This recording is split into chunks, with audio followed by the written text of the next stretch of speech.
All right, so thank you for those global tallies. As mentioned earlier, Korea noted an all-time high with regard to its daily tally today. And for more on the local COVID-19 situation, Shin YE-EUN is here in the studio with me. YE-EUN, welcome back. Great to be here, Sunny. Right, so pundits are predicting a further frightening surge in daily COVID-19 infections in the near future, YE-EUN. Right, with health authorities confirming that Omicron has become Korea's dominant strain, experts are forecasting a doubling phenomenon to occur where the country witnesses an exponential growth in cases in a very short period of time. Over the past few days, we've seen cluster infections break out nationwide in a number of regions reporting record high tallies.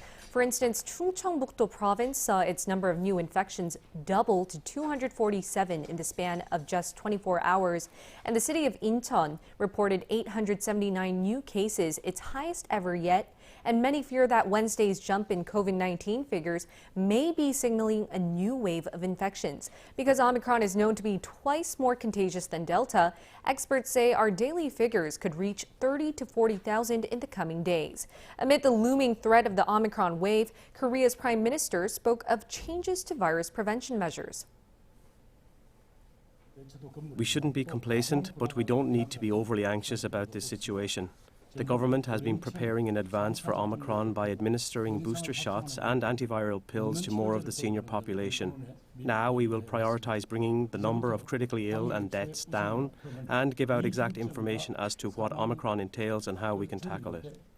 And it's not just the Prime Minister who's determined to tackle this crisis head-on. President Moon Jae-in is holding an emergency meeting at the Blue House this afternoon, which started at 2 p.m. here in Korea. And a host of issues are likely being discussed, ranging from the country's response to the Omicron variant, especially ahead of the Lunar New Year holiday, to ways of making efficient use of our limited medical resources. Now, this is President Moon's first in-person meeting following his return from the UAE, Saudi Arabia, and Egypt. Right, it is. Ian, let's also take this moment to remind ourselves about the new Omicron response strategy starting on this Wednesday. Right, some of the key changes include making PCR tests exclusive for high-risk individuals and those with a suspected case of COVID-19. Everyone else will be given rapid antigen test kits instead, and these measures will first be introduced in 4 regions hit hardest by Omicron, like Jeollanam-do province and the city of Pyeongtaek in Gyeonggi-do province, before being expanded nationwide. And authorities have also made changes to the number of days in self-isolation for COVID-19 patients based on their vaccination status. For those who have been fully vaccinated, the quarantine period has been reduced from 10 days to 7. Those who haven't been fully vaccinated must stay in self-isolation for 10 days. And to be considered fully vaccinated, 14 days must have passed after receiving a second dose or a booster.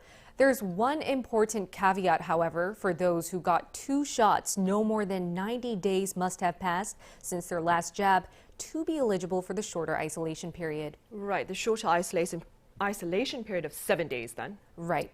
Right, on the treatment front, YE-EUN, authorities are expanding the distribution of Pfizer's antiviral pills. Tell us more. That's right. So as of now, Korea has been only administering these antiviral pills to seniors age 60 and up after receiving the first batch of Paxlovid some 2 weeks ago. But on Tuesday, Prime Minister Kim Boo-kyum said authorities are considering to lower the age limit to include those in their 50s. The Prime Minister said the 200 courses of Paxlovid that have been used up to now have proved to be quite effective. He said one thing was sure, that none of the patients who took the medication developed any severe illnesses. All right, YE-EUN, thank you for now, but do stay with us for more talks.